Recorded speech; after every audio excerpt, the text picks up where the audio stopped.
Dinadagsa ngayon sa Carcar City, Cebu ang isang imahe ng Birhen ng Fatima na lumuha umano ng dugo.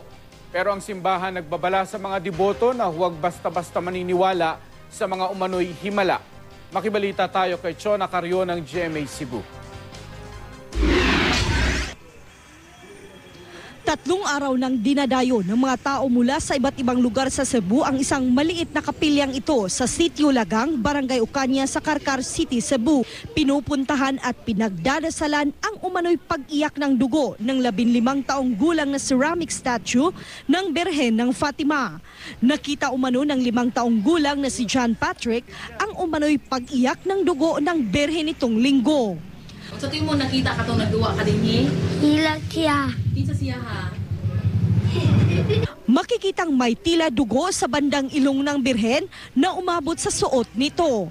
Nagkaroon umano ng bahagyang pagbabago sa forma nito dahil sa luha.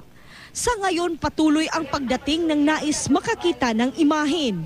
Ang iba kumukuha pa ng larawan. Tinuod, dili bagasti. Tinuod. O ako lang pasagtuyon siya, naghilak jud siya. Kay kuan man gud yang matagod ka nang sanay.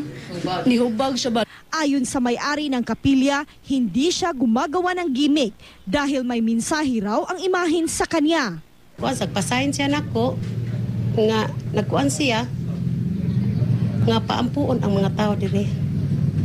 Sa ngayon, binalutan muna ng plastik ang altar kung saan nakatayo ang Birhen ng Fatima. Pinagbabawalan ang sinumang gustong humawak sa naturang imahen habang iniimbestigahan ito ng simbahan. Panawagan ng simbahan sa mga tao, huwag agad maniwala sa kahalintulad na pangyayari. Nakatakda ring ipasuri sa mga eksperto sa siyensya ang imahen. Dili ta magdali-dali. Kaya ang simbahan, kung tinuod man na, istudyuhan pa na siya.